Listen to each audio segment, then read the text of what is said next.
Bonjour, bonsoir. On est ici pour vous donner le cours. C'est le cours numéro 3 et gestion des approvisionnements et des stocks. Je décide de vous donner un petit cours sur vidéo. Voilà. Et j'espère que vous allez l'apprécier. Ça va être posté également sur YouTube. Regarde. En gestion des approvisionnements et des stocks, le magasin, dans le magasin, il y a les catégories d'articles que nous appelons des articles en stock. OK? Par exemple, articles de consommation courante. Ce sont des articles qu'on utilise, mais c'est une consommation continue, c'est des choses qu'on utilise de façon continuelle et régulière. OK? Donc, on appelle ça article de consommation courante. Ensuite, il y a les pièces de sécurité. Pièces de sécurité sont des pièces qu'on utilise pour des pièces de rechange. Hein? Par exemple, dans un moteur ou dans un équipement quelconque, il y a les pièces qui sont là, ce sont des pièces de rechange.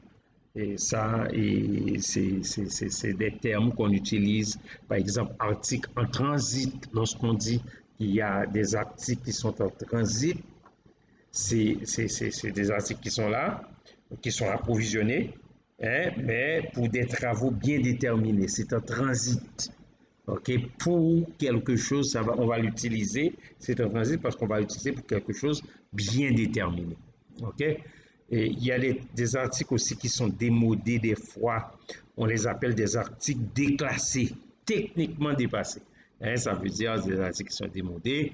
Et il ne faut pas oublier aussi, ce sont des articles aussi. Par exemple, les déchets de fabrication. Donc, tous ces éléments-là, ce sont des catégories d'articles que on les appelle des catégories d'articles en stock. Articles de consommation courante, pièces de sécurité, articles en transit, articles déclassés, c'est-à-dire techniquement démodés, et les déchets de fabrication. Maintenant, une question, c'est quoi une commande? Lorsqu'on dit on fait une commande, je peux passer la commande. C'est un ordre de livraison. Hein? Un ordre de livraison. Par exemple, la commande, c'est une livraison qui est prévue, hein, livraison prévue sur une commande à livrer. Une commande à livraison, c'est une commande. Hein? Et des fois, on passe la commande, mais c'est toujours après une consultation avec les fournisseurs. On continue avec les concepts, chers amis. OK? Et ensuite, il y a le prochain concept, c'est le cycle de commande. C'est ce qu'on appelle un order cycle. OK? Et c'est un délai qui existe. Et lorsque je passe une commande et puis la personne reçoit, hein, on dit que c'est un délai entre le passage d'une commande et sa réception. On appelle ça un cycle. C'est comme un cycle, c'est tout un parcours. OK? Un concept qui est très utilisé actuellement dans le milieu professionnel, c'est ce qu'on appelle le quality control, hein, le contrôle de la qualité. OK? Ce sont des méthodes, des moyens mis en œuvre pour mesurer et maintenir la qualité d'un produit fabriqué en conformité avec son cahier de charge. OK? Ces méthodes, ce sont des méthodes, les moyens mis en œuvre pour mesurer, maintenir la qualité d'un produit. Ça veut dire, je maintiens la qualité d'un produit.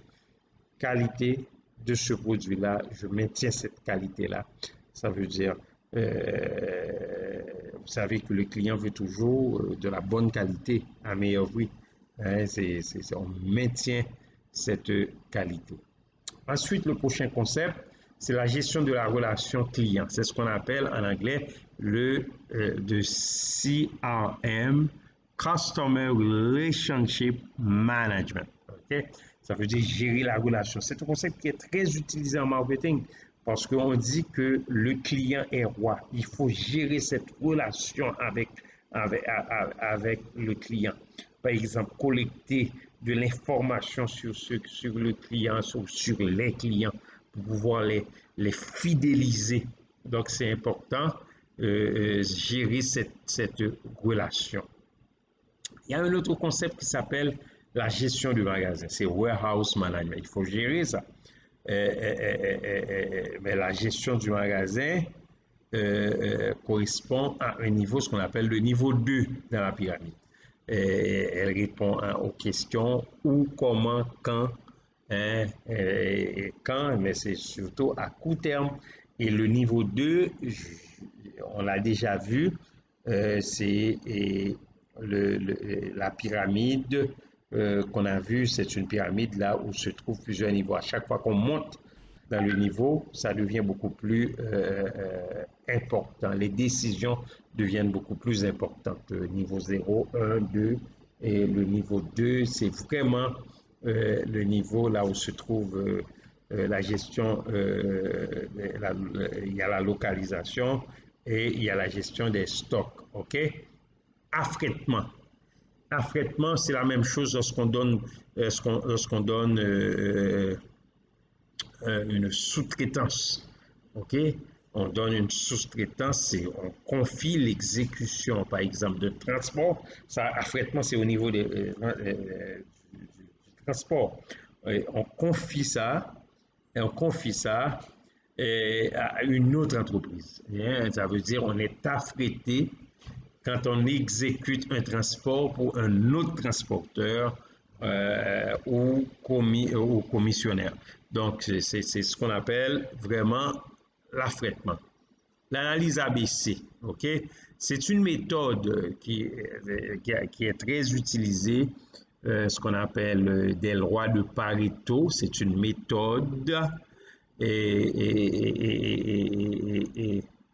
et là, la question qu'on essaie de poser, quel client représente la part la plus importante du chiffre d'affaires global? Ça, c'est important. Ou du moins, quelle matière entraîne les coûts de stockage et d'acquisition les plus importants? Quel produit ou quelle prestation génère le plus grand bénéfice? Pour répondre à ces questions, on analyse quoi? Les catégories. Catégorie A, c'est très important. Catégorie B, c'est moyennement important. La catégorie C, c'est peu important. Donc, on évalue ces éléments-là sur une base de pourcentage. Hein? Et là, c'est la méthode qu'on appelle méthode de Pareto ou analyse ABC, ou la méthode ABC aussi. Okay? A, comme je vous dis, le groupe A, c'est des références, 80% des sorties représentant généralement 20% des références. Le groupe B est composé des références qui constituent 15% des sorties, représentant généralement 30% des références. Et le groupe C est composé des références qui constituent 5% des sorties, représentant généralement 50% des références. C'est une méthode qui va nous permettre de connaître ce qu'on appelle les références, qui méritent une attention, vraiment une attention particulière. Donc, c'est important et vraiment, comme je vous dis, ce sont des éléments vraiment des éléments vraiment importants. OK? Et là, en résumé, pour cette méthode-là qui est très importante, la loi de Pareto, c'est une méthode qu'on appelle la méthode de classification 20-80. OK? 20-80 de produits en stock. Ça permet de distinguer les actions à mener par catégorie de produits. Ensuite, le prochain concept, c'est article en consignation. Consignation, ce sont des marchandises remises à un dépositaire.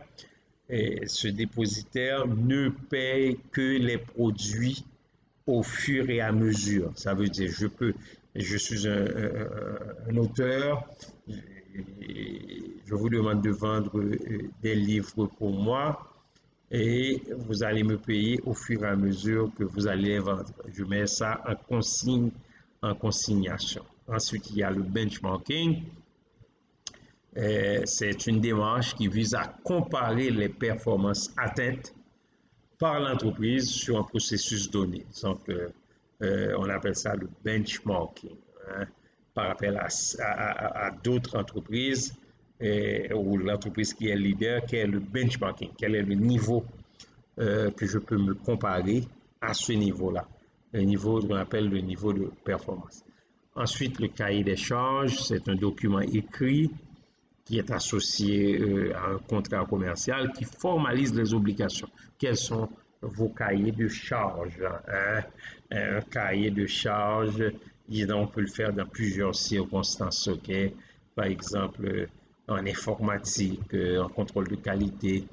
C'est vraiment un document écrit, associé au contrat commercial qui formalise les obligations de celui qui va exécuter le contrat. Donc, chaîne logistique, hein, ça permet de mieux relier dans leur échange d'informations quelle est la chaîne logistique globale, c'est-à-dire détaillants, grossistes, distributeurs, fabricants, producteurs, transporteurs, tous ces éléments-là, ce sont des éléments qui font partie de ce qu'on appelle cette chaîne logistique, hein, ou approvisionnement, production, distribution, pour assurer la circulation,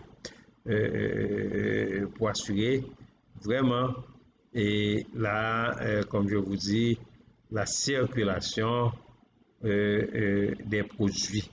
On appelle ça, comme je vous dis, et la chaîne, vraiment la chaîne logistique. OK? Le code à barre, lorsque vous allez au market, vous allez voir, on va utiliser un petit appareil et puis on va mettre ça sur le produit. Ça va faire un son bip.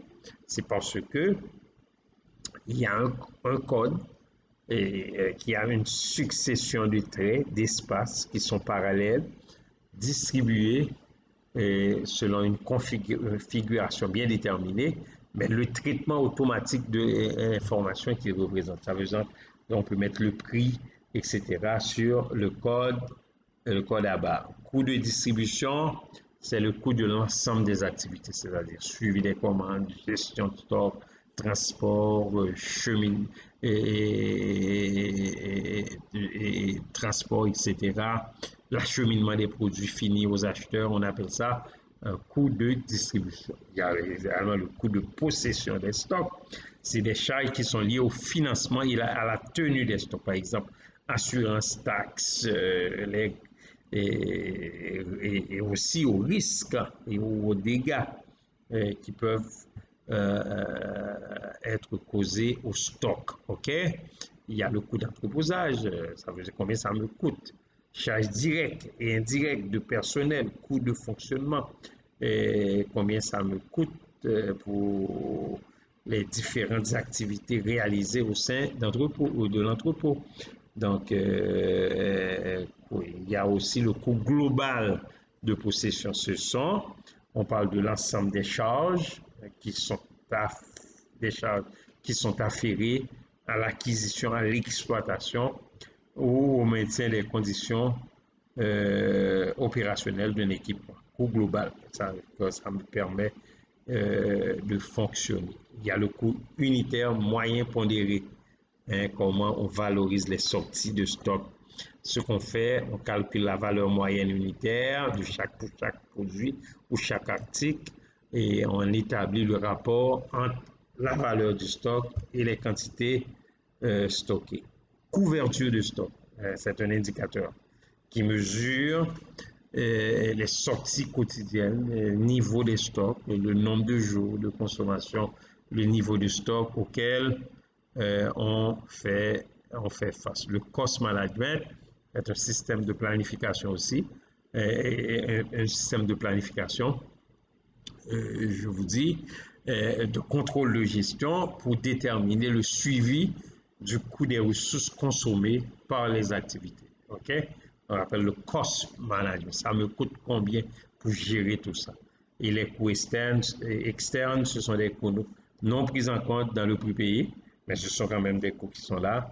Et des coûts, par exemple, des accidents, de la congestion, par exemple, des actes de circulation, pollution, on appelle ça les coûts externes. Le cycle de commande, chers amis, c'est un délai entre le passage d'une commande, et sa réception. Le passage d'une commande et sa réception, on appelle ça, comme je vous dis, lorsque je passe la commande et la réception, on appelle ça le cycle de commande. C'est tout un processus. Le délai de livraison, c'est le temps que ça prend. C'est important pour savoir quel est le délai, le temps qui s'écoule entre la réception d'une commande, la commande du client et sa livraison. OK? Et il y a des concepts que nous allons utiliser pendant le cours. Ces concepts vont vous aider vraiment, il faut les connaître. Dernière entrée, première sortie, c'est ce qu'on appelle last in, first out. Last in, first out. C'est G, comment je gère le stock. Les produits qui sont arrivés en dernier doivent sortir en premier. OK? Et parce que ça peut occasionner beaucoup d'autres choses, défectuosité, etc. Donc, c'est une méthode qu'on utilise. Ensuite, il y a la différenciation qu'on utilise. Il y a la différenciation retardée. C'est une méthode de production qui consiste à standardiser au maximum les opérations de fabrication. Donc, tout cela, c'est pour réduire les coûts unitaires, les coûts unitaires de production. Il y a d'autres méthodes en gestion qu'on utilise pour faire ça, mais là, c'est la différenciation qu'on utilise. L'externalisation, c'est lorsque je confie à un tiers ce qui ressemble un petit peu à l'affrètement ou la sous-traitance. On donne un prestataire de service, on sait que c'est la même chose, ça ressemble vraiment à la sous-traitance. J'externalise le produit. First in, first out, première entrée, première sortie. Voilà.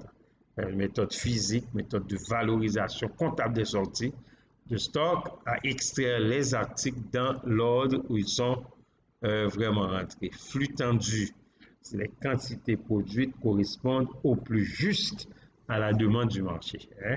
Le juste à temps. Les quantités produites correspondent au plus juste à la demande du marché. On appelle ça des flux tendus. Quantité produite correspond au plus juste à la demande du marché. La fonction logistique, c'est une entité organisationnelle qu'on utilise vraiment éventuellement virtuelle ou transverse même de l'entreprise mise en acte ou de l'exécution des activités liées à la logistique. C'est une fonction logistique comme une fonction. Les autres fonctions de gestion que nous avons dans l'entreprise, fonction logistique. Le front office, lorsqu'on dit qu'il est le front office, le client ne connaît en général de la logistique que les étapes visibles, ce qu'il voit, c'est-à-dire un front office. Le client voit, par exemple, un caissier dans une banque, c'est un front office. Un front office. Mais pourtant, quelqu'un qui fait de l'audit, c'est un back office. OK? OK, ça va. Il y a front, il y a back. Le juste à temps, C'est un modèle qui a été proposé par les Japonais, développé par Taishi Oyo chez Toyota. On contrôle, on maîtrise le système de production afin de supprimer ce qu'on appelle les surplus de stock ou les sources de gaspillage. La production est égale à la demande. OK? Donc, c'est Toyota qui a commencé avec ça. Ensuite, il y a la méthode de gestion des approvisionnements qui assure la reconstruction automatique des stocks. C'est ce qu'on appelle le Kanban. Le Kanban. On assure la reconstruction automatique des stocks au niveau désiré. Hein? OK? Il y a le Kaizen, on essaie d'améliorer de façon continue, chers amis, la gestion de stock. Ça a été proposé par les Japonais. Kai, changement, et Zen, bon à l'entreprise, et faire participer tous les membres de l'entreprise, quel que soit leur niveau, pour pouvoir maintenir une amélioration progressive et continue. C'est ce qu'on appelle, c'est cette méthode-là qu'on appelle le Kaizen, hein, l'amélioration continue. OK? D'accord?